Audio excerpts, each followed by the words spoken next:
Welcome to Demystifying Instructional Design, a podcast where I interview various instructional designers to figure out what it is instructional designers do. I'm Rebecca Hogue, your podcast host. If you or someone you know would like to be a guest on Demystifying Instructional Design, please complete the Be My Guest form available on demystifyinginstructionaldesign.com. I'm particularly looking for guests who do not work in higher education. If you enjoy this podcast, please subscribe or leave a comment in the show notes blog post, and consider helping to support this podcast with a donation to my Patreon account. Welcome, Emma, to Demystifying Instructional Design. Can you start off by telling us a little bit about yourself? Yeah, I'm Emma Stodel. I'm the founder and principal of Learning for Excellence, which is an educational consulting company, and we specialize in developing e-learning solutions. How did you get into this? We often call this the origin story for instructional design, and everybody comes to it from a different path. I'm curious how you ended up where you are now. That's like when people ask me where I'm from, I have no short answer to this, which I'm sure is the case with many people. I'm English, if you can pick up on the accent, and I had a scholarship to go to the US to study whatever I wanted, wherever I wanted.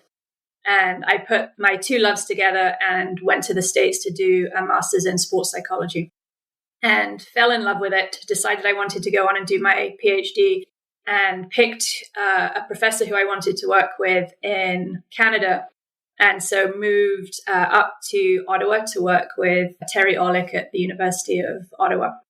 And at that time, they didn't have a PhD in human kinetics, but you could do a PhD in educational psychology. And so that was what I did. And then I started working with a professor in the Faculty of Education through that, getting involved with online learning. So although all my PhD research was in the field of sports psychology, I started to work as a research assistant in the area of online learning and loved it. And then just got more and more involved in that and started to look at how do I apply what it is that I've learned and the skills that I'm developing through the field of sports psychology into more general education and then online education specifically.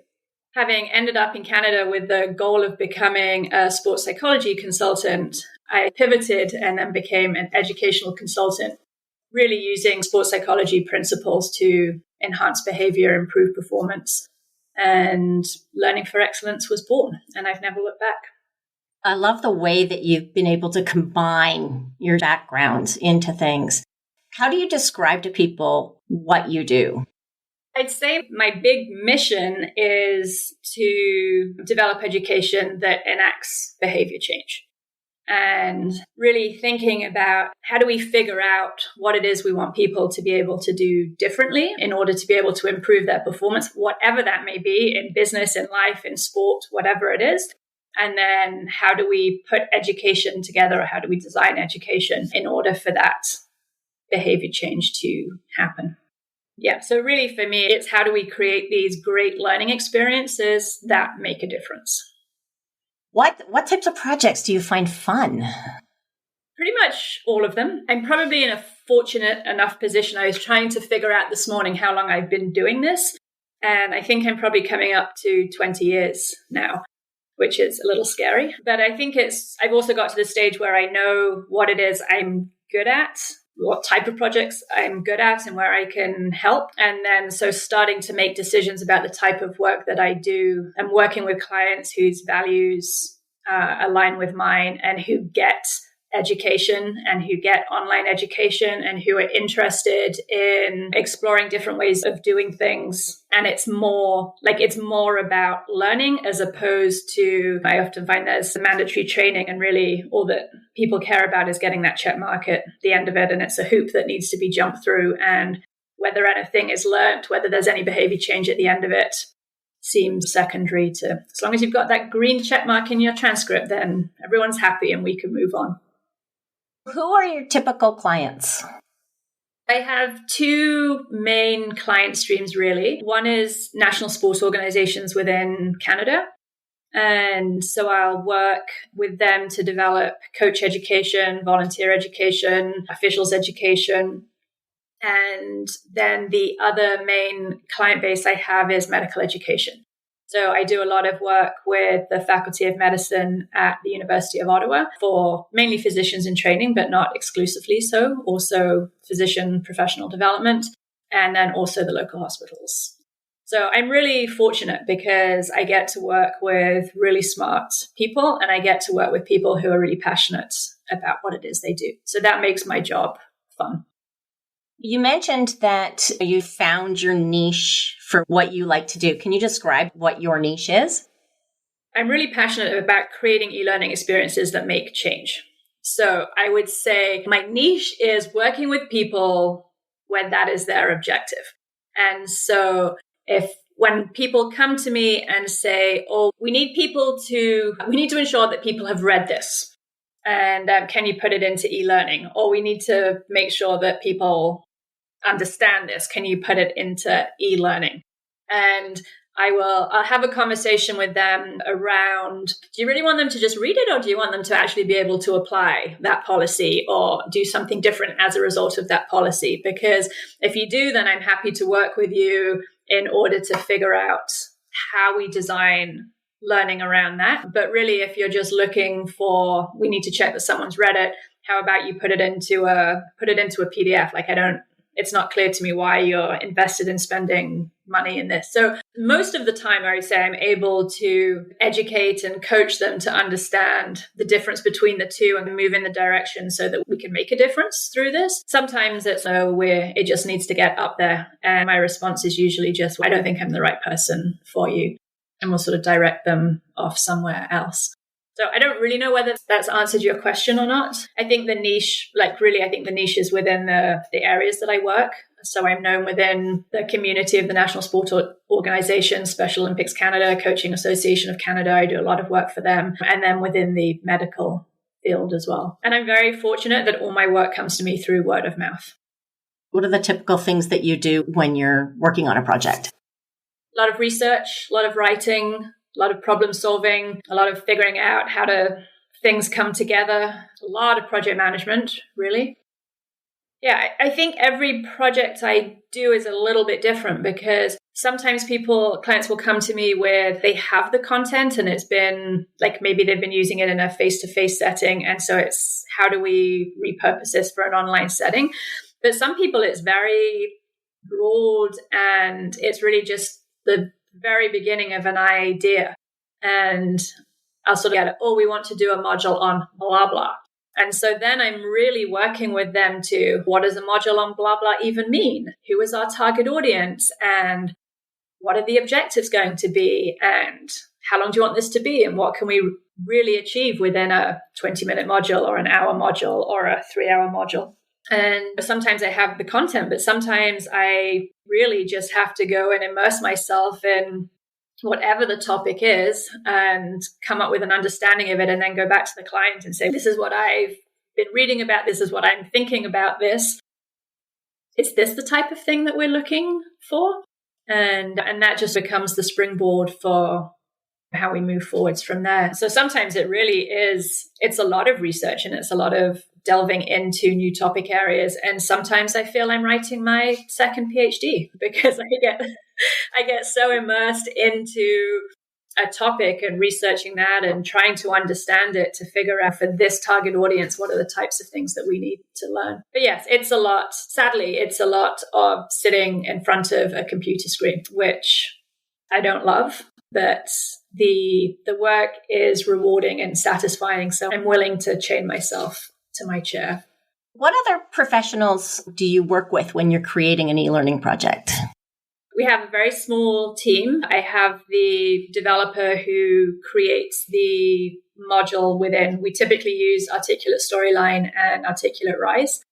So Rise 360, Storyline 360. And so I have a programmer who does all that work for me. And then I also have a graphic designer. But really, it's sort of me and the programmer most of the time. And then, of course, the subject matter experts and the client. And I do take a very collaborative approach to all the work that I do. And I'm in constant contact, bouncing off ideas with them. What's the biggest challenge that you have in your work?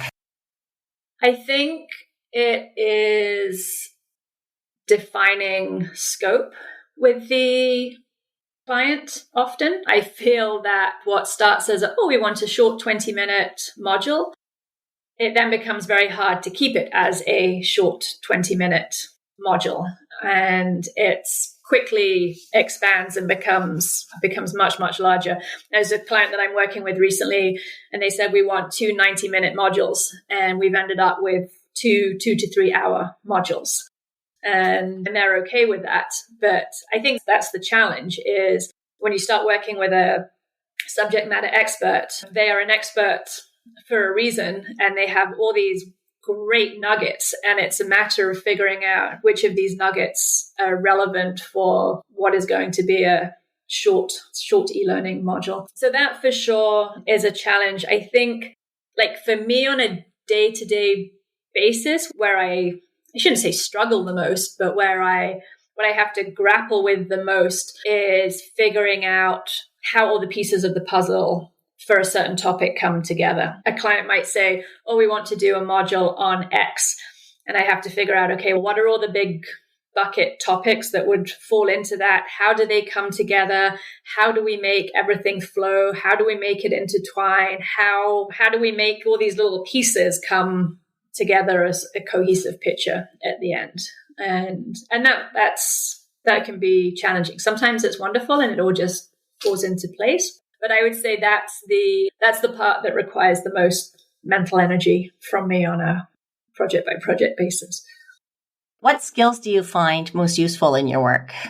You have to be super, super organized. And, for us, we have multiple projects on the go at any one time. So I have a lot of balls in the air. So it's a matter of knowing where those balls are, where we're at, who we need to follow up with, where all the projects are in the development process. So organization is key, project management related to that. And then probably the other two big pieces are attention to detail, it's huge. And I'm very fortunate that the programmer or developer has an engineering background and is also a little bit OCD.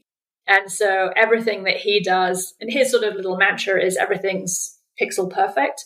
And everything is perfectly aligned, and his attention to detail is great. So that really feeds well into my sort of type A perfectionistic personality as well. So it's a good team. So attention to detail is huge, and it's something that I value in all elements of this. And then probably the other skill, which I think is really key, is good writing skills. I don't think you can do this job without being able to write. And another important element, I think, is being a good coach. Like, I find that I do a lot of coaching with subject matter experts and with clients. And that's actually a lot of them will come back to me and say, we learned a lot through this. And we've had insights, and not insights around instructional design or education per se, but even around their subject matter expertise. Just the types of questions that I ask and how I ask them gets them to start looking at their area in a different way. And it's amazing, some of the comments I've had back. There was a physician I worked with, and we were doing a small module that was related to content she had historically taught in a face-to-face setting. And it wasn't an easy topic area, that's for sure. And but the questions I was asking, she was like, now I understand why I get the questions that I do from my students within sort of the amphitheater setting. And she's like, I'm totally changing how I'm going to teach this from now on. She's not a one-off. They've had a few comments where people say, I'm looking at it from a different perspective now. And that's been really helpful. So for me, that's super rewarding to be able to actually change how people look at education and how they then deliver their own education in different environments. I love that light bulb moment, right? When you can see the light bulbs go on and you're like, that is the most amazing and rewarding part of the work. What advice would you give to new instructional designers? I think the main piece of advice is you're the expert in instructional design, and it goes back to this concept of coaching again, and you may need to coach your client around what is going to work within an online environment, what is important. I would say have the confidence to stand up for your values, what you feel is important and what you know works. And I know that's hard, especially starting out when you don't have tons of experience behind you, but you're in this role for a reason. And I think you have a responsibility to make sure that what you're doing is based on sound educational principles and not based on what the client wants. It's what the client's asking for. It's not always what they actually want. That's the challenge. Yeah. Or what they need. And I think one of the interesting experiences I had, and I'm going back a long time now, but someone said to me, oh, we need a module on pain management for frontline care providers. And so we had a few meetings and we talked about what it is they needed to be able to do. And they talked about it's really important that they assess pain. And then I went away and I did some research and came back to another meeting. And I said, but frontline care providers don't actually do pain assessment. And so we've been saying this module is for frontline care providers and the personal support workers, et cetera, et cetera. But then we've also said there needs to be a section on pain assessment. It's not part of their role. So then I go back in and I said, you're looking for a module on pain assessment for frontline care providers, but that's not part of their role. So what is it we're really trying to do here? And from that, sort of this one module on pain management for frontline care providers became a 5-module suite that was, okay, so the first module is for the frontline care providers, the personal support workers, but we're not actually doing pain assessment. What we're doing is we want them to recognize pain, which is very different from assessing pain. So how can they recognize pain? And then what is it we want them to do? So if they notice that a patient or resident's pain has changed, they need to trigger the assessment with the registered nurses in order to go ahead and do the pain assessment. But it was like that came from the questions that I was asking. And if I just done what the client had asked, oh, we need a module on pain management or pain assessment for frontline care providers, we would have totally missed the mark. So again, you have to ask, you have to challenge, and I think challenge is a good word. Like I find I'm working with physicians. I know nothing about medicine. I have zero clinical background. But if I can't understand the content that they're giving me, then there's no way that the learners are. And so I have to ask questions and prompt and to get to the stage where I'm like, oh, okay, I understand. And then I can work with that content to put it into an online environment. And that doesn't just happen in the medical field. It's the same. I'm working like with a sport organization around judging and officials, and it's the same thing. It's, as an outsider, it puts you in a really great position because you're approaching this topic with zero background knowledge, and the subject matter experts have already made tons of assumptions. And it's just part of their day-to-day life, which is fine once you reach that level of expertise. But for someone new coming in, there's got to be that first step where everything's really broken down and explained clearly. And I think experts often find that challenging because they've forgotten. Everything's been chunked into usable pieces so that they can do their work effectively. Mm-hmm.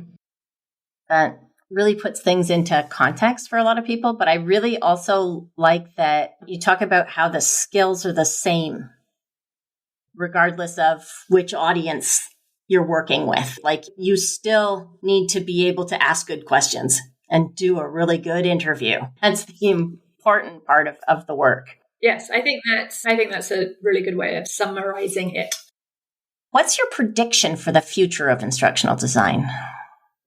My hope is that it stays grounded within good educational principles. I feel that there's people coming into the field now, maybe whose background in technology is stronger than their background in education.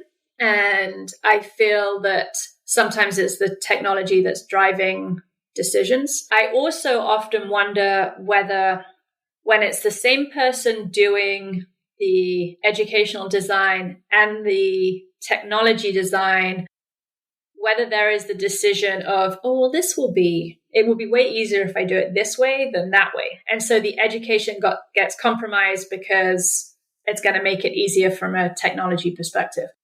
Whereas for me, I really push my programmer to be creative and to make software do things that the software doesn't do. I can attest to that. Having been your programmer at one point in time, I can attest to needing to hack the program to do what makes good learning sense. And I know if I was programming it, for sure, I would be like, oh, whatever, we'll just do it this way. It's way easier. It's going to be much quicker for me to put it together this way than to build out something that might be better from a pedagogical standpoint, but more effort from a technical standpoint.